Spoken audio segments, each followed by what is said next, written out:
right, well, let's get started. I am so excited to see all of your cute faces here this morning. This is so much fun. I first want to ask you what came up for you last week. What did you learn? What was beneficial? Does anybody have any questions? Let's just review what you learned from the homework last week.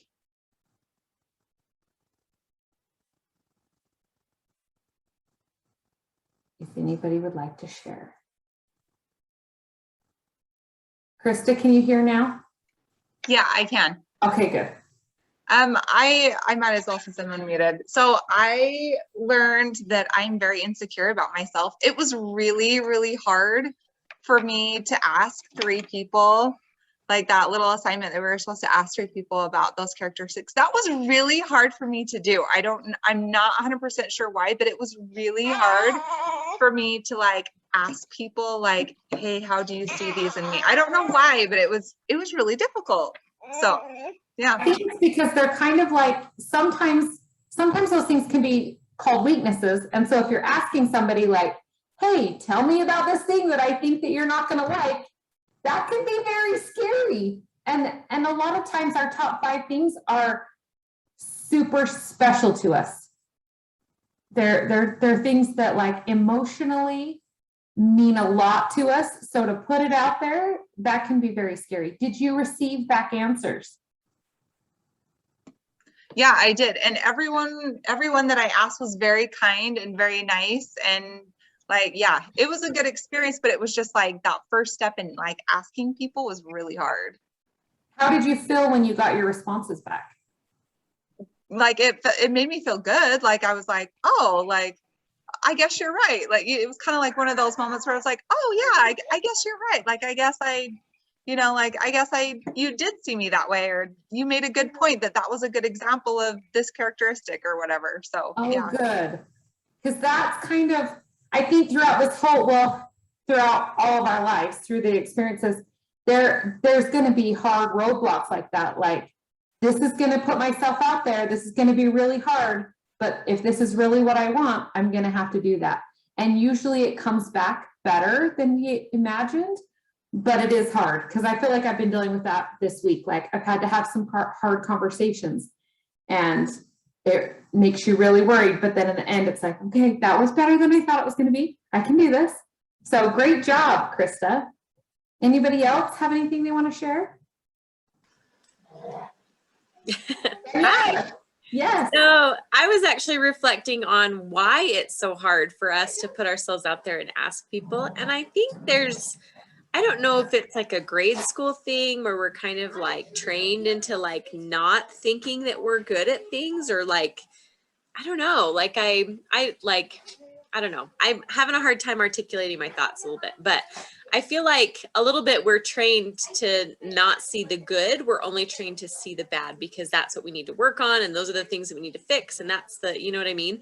And so sometimes, like, I remember in grade school, I don't know why I'm calling it grade school. That's like a super old term. But when you're in like elementary school or junior high or even high school, if you say, hey, I'm really good at this thing, I feel like people would jump on you and attack like, oh, you're not that good at that thing. Like, that person's better than you at that thing, or whatever it is. Do you know what I mean? And so we almost get trained into thinking like, oh, because I'm not the best at that thing, I can't say that I'm good at that thing because other people will correct me or whatever. And so I think reaching out to people and saying, hey, I'm good at these things, how do you like see them in me, is hard because I feel like we're trained into thinking that people are going to attack it, even though now that we're adults, people don't really do that, right? We know that our friends love us and we know that our family loves us, whatever. They'd never say hurtful things about those things that you send out. But anyway, but I feel like maybe, I don't know if it's from a childhood thing. Maybe that's my childhood thing. I don't know, but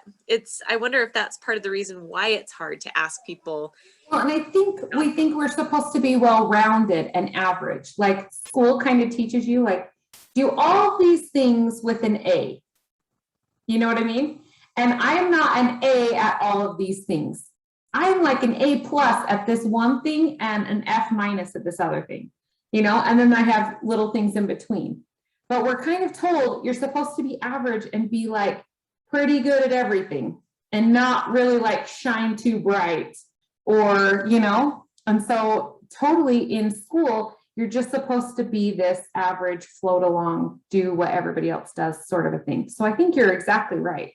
I think part of it too is maybe because like there might be certain things that we are really good at, but because maybe we're not A+ at it, we think that we shouldn't be able to say that we're good at it. Like the example in my life that I actually tell my kids is I consider myself really good at math. I tutored in math in college, and that's actually how I met my husband. I was tutoring him in math, and we ended up dating and getting married. But when I was in high school, I never got a single A in any of my classes. Really? I considered because I make, you know, like little mistakes here and there, and I take the test and I make little mistakes, but I still, somehow I'm grateful. I was still able to think I'm really good at math.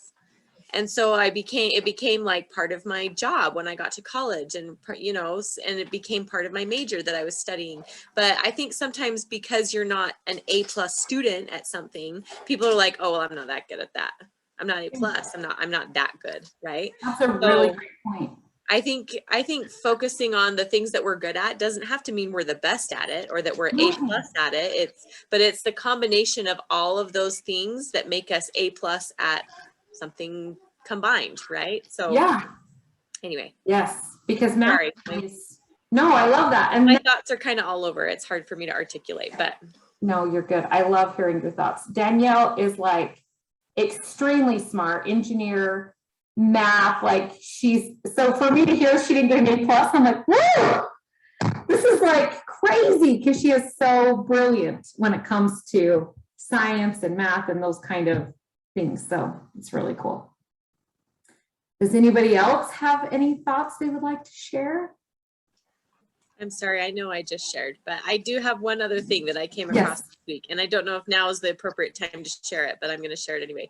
So I was browsing TikTok this week, and I heard a quote, and I looked it up. It is a real quote from Albert Einstein. Maybe you guys have heard this quote before, but I heard that, and I totally thought of this little, you know, I'll call it a podcast or a lesson group or whatever you want to call it.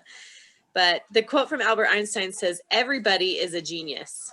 But if you judge a fish by its ability to climb a tree, it will live its whole life believing that it is stupid." Yeah. I don't know if you've ever heard that quote before, but I heard that and I thought, how appropriate. Like, because I'm not good at that thing doesn't mean that I'm not amazing at other things, right? And anyway, don't judge yourself by what you can't do. I think I've told you the story about the animals that get together at the school, and it has to have come from that quote. And like, the rabbit they're trying to get the rabbit to swim, and the rabbit's like, I can't swim. And they're trying to get a fish to climb the tree, and they're trying to get the duck to stop flying because it's cheating, you know? And yes, and Don Clifton says that each one of us have something that we can do better than 10,000 other people. There's a genius within each of us, but it looks different than somebody else. So if we're comparing, just like you said, if we're trying to climb a tree and we're a fish and we're comparing, then we're never going to reach that potential to be able to help and to serve and to have that talent that's better than 10,000 other people. And if we look at that, like, well, I can be better than 10,000 other people, but there's one person or three people who are better than me, then I can't shrink because of that, right? I have to do what I can do better than 10,000 other people the way that Melissa Campbell would do it, not the way that somebody else would do it. So I love that.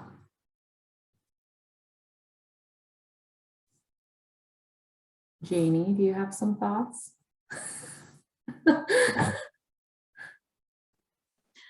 I was just thinking that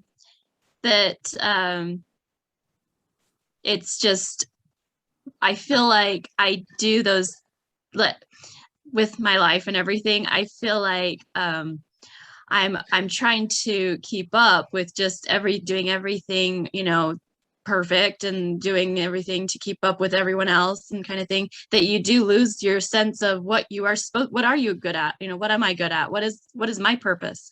And it's like, I'm just trying to survive, you know, but it's true. It's like you're trying to survive what other people are good at, what I'm not, but what I'm actually supposed to be good at, you know, like, and I always grew up thinking that. I grew up in a very artistic family, you know, and and I wasn't artistic. I was the only one in my family that couldn't draw. My mom is like an amazing artist, and my sister and my brother, they're all artists. My dad's an incredible musician. And I was always like, Mom, what's my talent? What am I good at?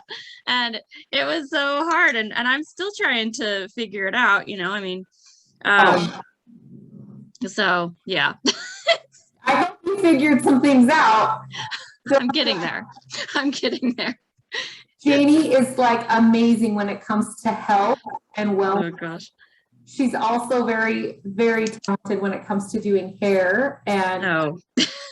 colors. And yes, you have. No, thank you. But it is true. Like when you do find something that you are good at, and you forget that you're like, oh, I am good at that, and people point it out. It's like it helps your self-esteem a little. It's like, thank you. And then We do feel average, right? If Yeah. we're good at something, it doesn't feel Yeah. big. All right, Emily, you have some thoughts over there? You know you do. Sure, I do. I guess I'm just trying to think about like what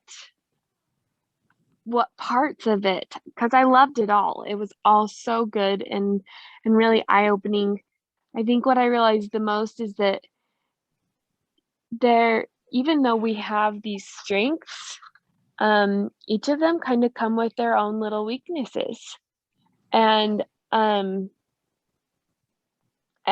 think that clouds our strengths, the things that we should be focusing on.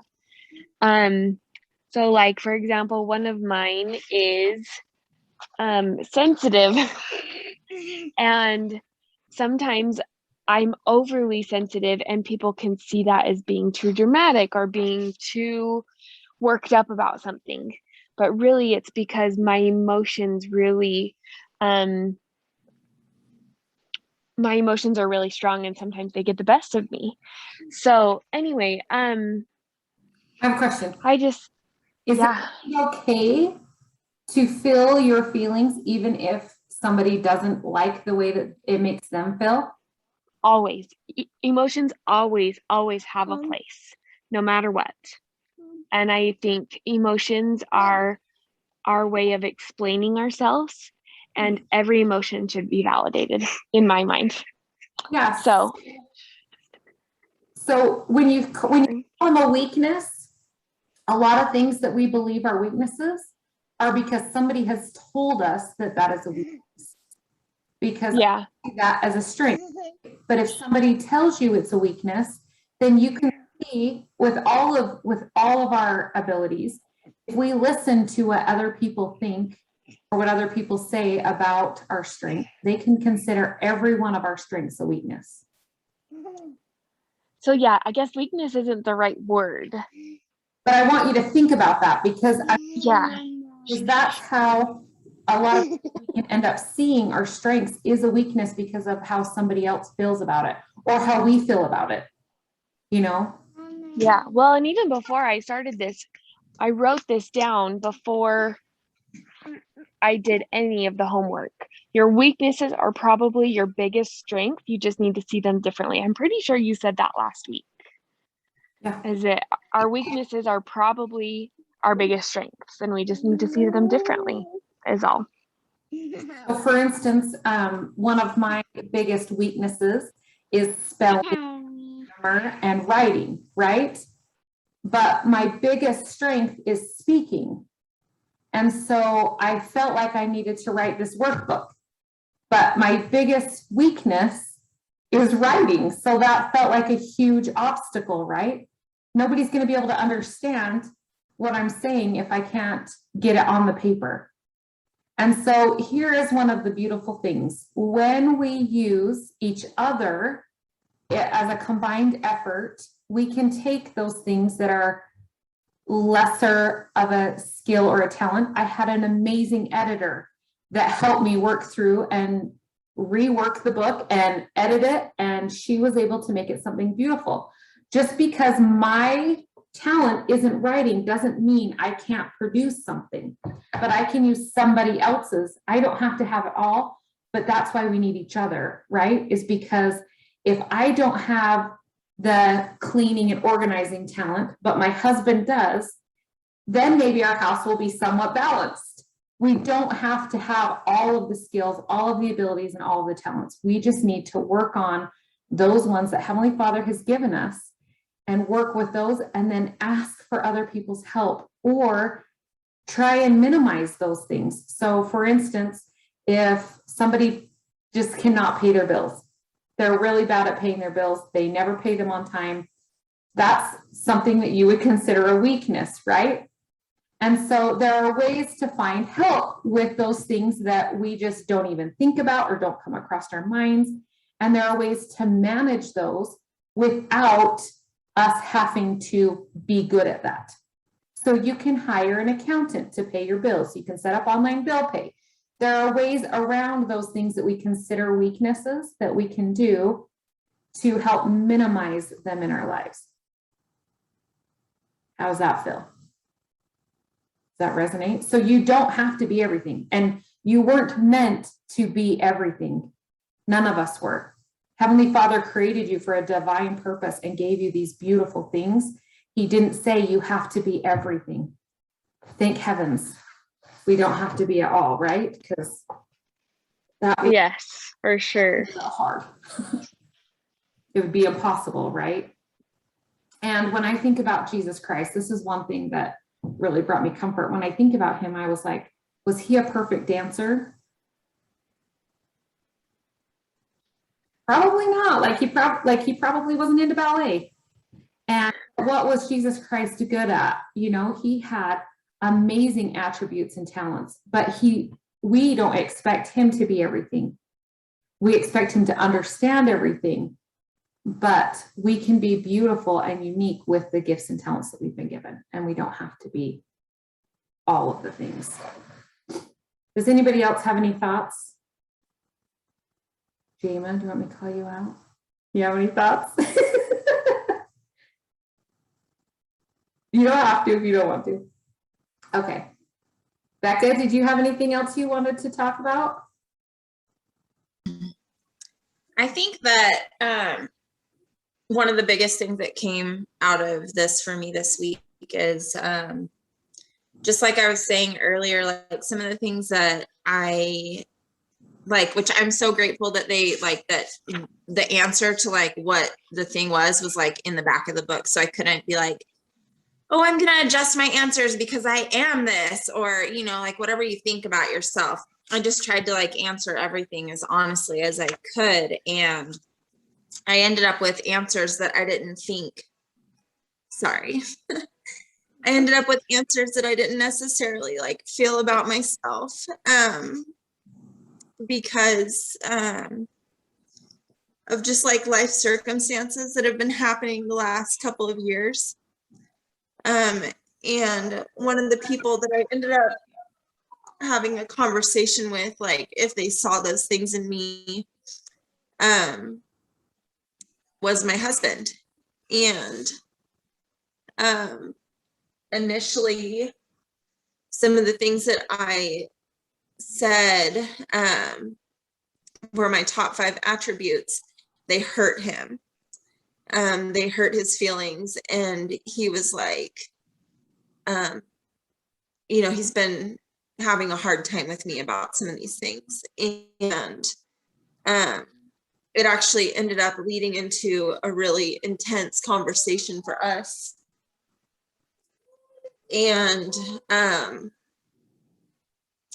it gave him an opportunity to like take a step back and see where like over our relationship, like I have had those qualities, where I've forgotten that I've had those qualities and he's forgotten that I had those qualities. And it led to like a huge pivot point in our relationship this weekend. And, you know, like when I started this workbook, I know it's just the first thing, but like when I started this workbook, I like was in a really hard spot and I didn't know like how things were gonna go, or just kind of where my relationship was headed. And like we were able to move past some things this last weekend, and it was like perfect timing for that. And I think that it's hard, you know, like I can't remember her name, but the one that kept saying grade school. So whoever, but like we're trained to like to think that we're just like okay at things. Like we're just like, yeah, like I'm okay at that. Like I'm okay. But like just because we're not like the very best at something doesn't mean that we're not good at it. And having that conversation with my husband where I'm like, hey, like I am good at these things, and these are things that like I'm allowed to feel about myself, and like you can be allowed to feel those things about me too. Like was a really like powerful moment for me this past week. So I'm so glad. yeah. This is like real life. These things are real and emotional, and I tried to express how you can feel bad about them, but like, I'm going to share a couple stories after your comment. So, these things really, when you learn about these attributes and you start seeing them in your life, it can explain so many things. And it really can, like you said, like this weekend was a real great pivot point. But if you continue to focus on these and learn about them and see them in your life, they will continue to be a blessing for you. For instance, we have a problem with Christmas every single year, me and my husband and our families. Every single year, my family and Mitch's family plan the exact same thing at the exact same time every single year. Not kidding. And even like on Sunday, it was my dad's birthday and they decided to have a party. Mitch's family had family dinner that exact same time, exact same thing, both families.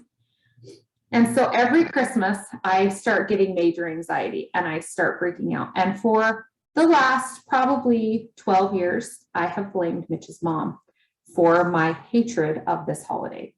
And, we may have to restart this. It says it's going to end in 10 minutes. Anyway, I have blamed her for this for years. And as we were looking at our strengths and Mitch's strengths, because I've had Mitch take this test as well, I think it was last year, I realized it was Mitch's fault, that Mitch has been making this hard this whole time and why he's been making it hard. And I was like, this isn't your mom's fault. This is your adaptability. You're trying to make everybody happy and I'm not happy. And so anyway, I was able to like see, okay, I see what you're trying to do here, but we have got to do something different. And it's only taken us like, we've been married 16 years to like figure it out. But when you start to see these traits in each other, you can start to see where, we have this problem and this is where it's rubbing us. And this is how we can work it out. And we were able to say, okay, I have to have a plan. And Mitch has to like adapt to everybody. So we had to come up with like an adaptable plan that would work for both of us. But these things are definitely going to come up and they continue to come up. And the other day, Mitch does not like my creative thinking talent at all because he feels like I'm constantly trying to poke holes in all of his brilliant ideas. But that's just my mind trying to make sure that we have all of our bases covered. And it's really exciting for me to think of all these different possibilities and bad things and good things and all the different angles. But we've had to learn that sometimes I have to pull back a little bit. And sometimes the other day he was like, that's your strategic thinking that just made this all work out. And I was like, yeah. And he's like finally embracing it and seeing the good. And he was saying the other day, maybe you could plan out my day for me so that I avoid traffic and stuff. Because I'm like, you can't go there right now. You have to go here first and then go there because of the traffic on I-15. He was like, I would never have thought of that. And I was like, you're welcome. So when you start focusing on the different talents you have and talking about them and bringing them up, then you can start seeing how they can play good with each other. So it's really important. Thank you for bringing that up. And it can definitely help, because a lot of times we're married to somebody with very opposite strengths as us. And so when we can see those things as a good thing and start to see them in a good light, it helps so many aspects of life. Okay. I'm not sure when this is going to shut off, but if it shuts off, we'll try and get back on again if we're not done. But I want to talk about this week. This week is all about dreaming big. It's all about expanding your mind to what you really want. And I want you to dream like you have everything you need for whatever it is you could want. When I did this, I started thinking, okay, if I could have a vacation house anywhere in the world, where would it be? And I started like looking at houses in Georgia because I thought that would be super fun. And then I was looking at houses in Texas, and I was like, we can go there in the winter and be here in the summer. And I just started really just getting excited about all the possibilities I could have in my life. That's what I want this week to be, is if your life was perfect, what fun things would you have? What would you do? What would your relationships look like? What would you look like? What would be in your life that would bring you joy? And so we have 5 different days of journaling prompts, and they all are to help you start seeing patterns and seeing ideas in your life. And so the first one is just like, what things do you currently have in your life that you're thankful for, that are amazing, that you love? And then we talk about your body, we talk about your relationships, but all week long, the reason why I had 5 different days is because I want you to think about different things each day. But as you go through this week, I want you just to be dreaming of anything and everything that you could have and what that would look like. And write it down. If you have a thought of, oh my gosh, it would be so fun to have 6 dogs and 4 cats and 2 fishes. You know, if you think a vacation house in Tahiti would be amazing, or just going on a cruise would be awesome, or if having a better relationship with your husband. I remember the first time I did this, I said, I really wish me and Mitch had something in common to talk about. And that was my whole thing, is that I had something that I enjoyed talking about with Mitch. And you know what? We have lots of things we enjoy to talk about now. So when you start focusing on what it is you really want, those things will start coming to you. But I want you just this week to dream. Think of all the things that you could want to do. Have an amazing quilting machine in your house. Mine was like, I want to do a demolition derby, and I want to just go hit some other cars, and I want to drive real fast. You know, like, what is it that's going to light you up that will be super fun? Maybe it's sitting on the beach and reading a book for you. Maybe it's running a marathon. Maybe it's whatever it is that lights you up. I want you to think about all those things. Maybe it's owning 5 million rentals, you know, Danielle, whatever it is that's going to bring you joy, that you think is like my ultimate goal, the biggest thing I could dream about. I want you to think about those this week. And you can even research them and like see how much money it would take to have that, or, you know, just start thinking and dreaming big. Sometimes we forget to dream, but we can't have what we want if we don't know what it is that we want. So I want you to start thinking about, what do you want? What would you like? If you could have anything, what would you like? And that's what we're going to work on this week, is what do you want your relationships to look like? What do you want your life to look like? It could be material possessions. It could be feelings that you feel inside. It can be whatever it is that you feel will bring you joy. I want you to worry about that this week. And that's all you have to do. Just dream and write about it. Sound good? Okay, anybody have any other thoughts or feelings? I had one quick thought while we were talking about our husbands and stuff. It's Yes. funny because I was actually, I don't remember what that other girl's name was, sorry, that talked about the intense conversation she had with her husband. I've had several conversations like that, where sometimes, like you said, Melissa, before, sometimes our strengths are viewed as weaknesses. And it's interesting how a lot of us, it seems like, have husbands. I mean, you've heard the phrase opposites attract, right? We have husbands that have different talents and different things in us. Me and Brad are like complete opposite end of the spectrum. I'm like a goer. Like, I love to do things and plan things. And one of my strengths is goal crusher. And that's totally accurate for me. Like, everything I do in my life is because I want to do this thing. And so I reverse engineer how to like get it done and do it. And my husband's like a homebody. He's happy to just chill and hang out. And it's interesting because I view that in him as a weakness and he views mine as a weakness. Really, they're both strengths, but they're different. And I wonder if that's what drew us to them, because we are good at our things and they're good at their things. We inherently saw the value in what they could add to our life because we aren't good at those things that they're good at. So really, we make a great pair together because we are good at so many things when you put them all together, right? Yes. So that was a great whole. The whole Yeah. of marriage is like creating, right? Like a celestial marriage is all about creation and co-creating with each other. So we wanted to pick the person that we could co-create with the best, right? And we picked things specifically because they could do things that we couldn't. And that's where the value adds to our life. That's how we rely on each other in the things that we aren't good at, they are good at. And so we can help each other and build each other. I love that. Thanks for that realization. You bet. And Satan would not want us to see it that way, right? If he wanted to destroy the family, he would make us see each other as weaknesses and as wrong and bad, not as co-creating and beautiful and perfect for each other. So, yay.